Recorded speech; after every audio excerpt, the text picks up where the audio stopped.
There's a moment in life that feels like standing at the edge of a cliff. You've been circling the same mountain for years, repeating conversations, doubting your instincts, surviving on the emotional crumbs of someone who claims to love you. And then, suddenly, the fog lifts. You see it for what it is, not love, not devotion, but addiction. Their addiction to control, to drama, to your energy, and your addiction to the illusion that one day it might become real. This is the story of how we break free, not just from a person, but from a psychological trap designed to keep us small, confused, and dependent. Cutting off a fake love addict isn't just walking away from a relationship. It's walking away from the version of yourself that tolerated fragments, apologized for needing more, and mistook chaos for passion. That's what makes this moment sacred, because only 1% ever truly do it. The rest stay stuck in loops, calling it fate, calling it loyalty, calling it love. We need to understand one thing clearly. Fake love addicts do not seek connection. They seek control. They don't pursue intimacy. They pursue intensity. And they don't want you, they want you reflection of their fantasy. The moment you begin to evolve, to awaken, to question, they panic, because their addiction requires you to play a role. And once you stop playing, the entire illusion begins to collapse. So how do you cut them off? Truly cut them off, not just physically, but psychologically, emotionally, spiritually. You don't start with them. You start with yourself. You start by identifying the part of you that needed their love in the first place. The wound that wanted validation more than peace. The fear that mistook being chosen for being cherished. As Carl Jung said, until you make the unconscious conscious, it will direct your life and you will call it fate. You must look inward first, because if you don't understand what hooked you, you will just get hooked again. Ask yourself this: who did I become in order to stay in this relationship? What parts of myself did I suppress, silence, or kill off to keep their love? These questions are not small, they are portals. Because fake love addicts don't just manipulate you, they reshape you. They create a version of you that exists for their comfort. And every time you try to reclaim your truth, they call it a betrayal. But it's not betrayal, it's resurrection. The first step in cutting them off is this: radical clarity. You must stop negotiating with your intuition. Stop explaining away your pain. Stop allowing hope to rewrite the facts. You don't need more time. You don't need their permission. You need to see what is, not what could be. As Seneca said, it is not because things are difficult that we do not dare, it is because we do not dare that things are difficult. You must dare to see the truth, without filters, without excuses, without fantasy. Click subscribe to this channel to get more profound insights. Clarity is painful because it destroys the illusion. But illusion is the enemy of healing. You cannot change what you refuse to name. So name it. This is not love. This is emotional manipulation. This is psychological dependency. This is trauma reenactment. And once you name it, you take back your power. You begin to unhook yourself from the lie. The second step is emotional detachment. This is where most people fail. They leave physically but stay emotionally tethered. They keep checking in. They leave the door open. They respond to texts out of guilt, fear, or nostalgia. But every time you respond, you reattach. Every message is a thread. Every excuse is a leash. And they know it. That's why they keep reaching out. Not because they've changed, but because they know how to pull the strings. You must understand this clearly. Fake love addicts don't miss you. They miss the supply. They miss the control. They miss the version of themselves that they could believe in when you forgave them again. They are not grieving the loss of intimacy. They are grieving the loss of access. And once you stop giving them access, they will panic. They will love bomb. They will guilt trip. They will gaslight. This is the test. Do not respond. Do not explain. Do not defend. You owe them nothing. Marcus Aurelius wrote, "The happiness of your life depends upon the quality of your thoughts." In this phase, your mind becomes your battlefield. You must install new thoughts to replace the ones they planted. You must remind yourself daily that peace is not boring, that love does not confuse, and that real connection never asks you to betray yourself. You must become the guardian of your own mind. The third step is nervous system healing. This is the hidden war most people never talk about. When you've been attached to a fake love addict, your body becomes addicted to the emotional roller coaster. The highs, the lows, the chaos, it becomes your normal. So even when you leave, your body craves the drama. It craves the adrenaline. It craves the dopamine hit of a sudden text, even if it hurts. This is why cutting them off isn't just a mental decision. It's a biological reset. You must rewire your nervous system to understand that safety is the new normal. That calm is not emptiness. That consistency is not dullness.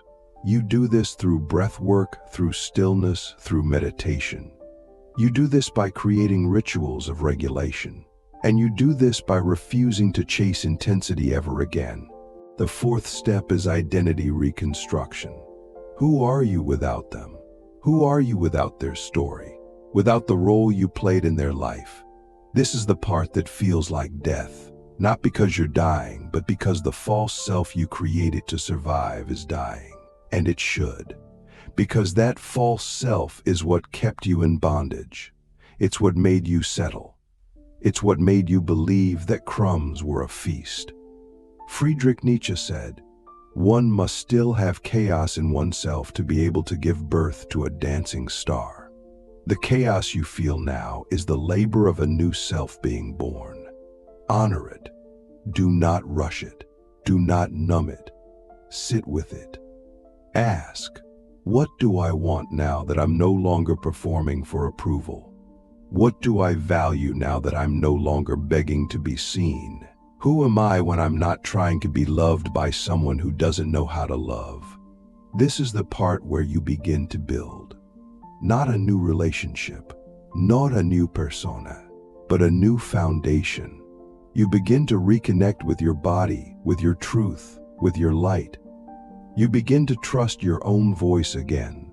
You begin to take up space without apologizing. And slowly you realize something profound, that the love you were chasing in them was always a reflection of the love you needed to give yourself. The fifth and final step in this part is energetic closure. Even when you block them, even when you go no contact, there may still be an energetic cord, a lingering presence, a memory that haunts you. This is not weakness. This is residue. You shared energy. You shared time, space, maybe even a home. But that energy doesn't have to stay. You can release it, not with anger, but with truth. Not with hatred, but with clarity. Energetic closure means you stop running the story. You stop fantasizing about what could have been. You stop rehearsing the pain. You stop defining yourself by the wound. You thank the experience for what it taught you, and you release it. Because healing is not forgetting. It is remembering without attachment. It is seeing the scar without reliving the cut. It is being able to say, yes, that happened and I'm still whole. So now we reach the edge of the cliff again. But this time you're ready to jump, not into another illusion, not into another rescue fantasy, but into yourself, into your power, into the unknown, where real love lives, where truth breathes, where peace finally touches your skin. This is not the end. This is the return. You've stood at the edge. You've seen the illusion for what it is. You've begun the climb back to yourself. But now comes the part that very few talk about, the part after the leaving. The silence, the void, the unfamiliar peace that almost feels wrong.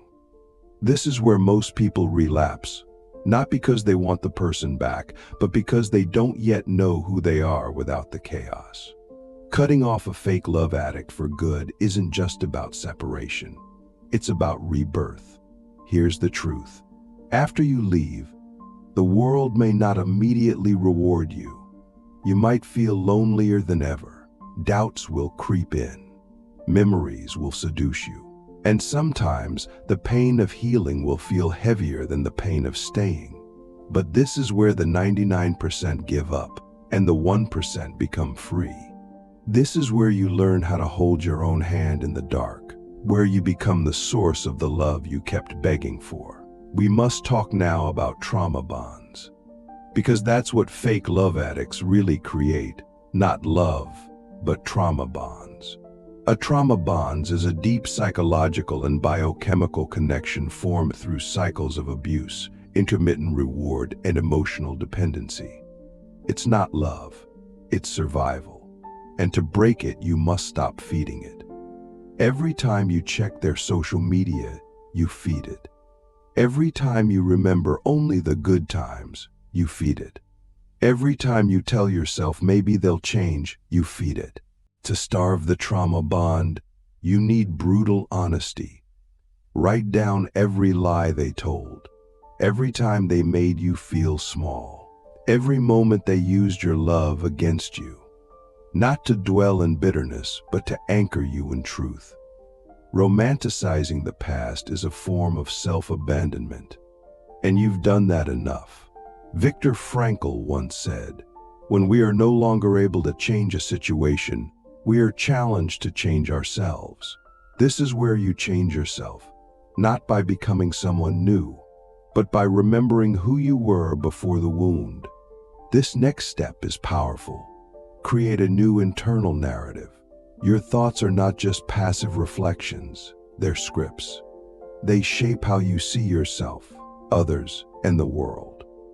After being entangled with a fake love addict, your mental script might sound like this: I'm hard to love. I'm too much. I'll never find real connection. These are not facts. These are the echoes of manipulation. You must rewrite them with intention. You must tell yourself the truth, even before you believe it. Try this. I am worthy of love that doesn't hurt. I do not have to prove my value. Peace is not something I earn, it's something I allow. I release what doesn't feed my soul. Say it every day. Say it until your body believes it. Because repetition is how the lie got in. Repetition is how the truth will return. As Aristotle said, we are what we repeatedly do. Excellence then is not an act, but a habit. Make healing your habit. Now we must face the spiritual dimension of detachment. Because this journey is not just mental and emotional, it's soul deep. Cutting off a fake love addict often feels like soul loss. Because they didn't just occupy your life, they occupied your identity.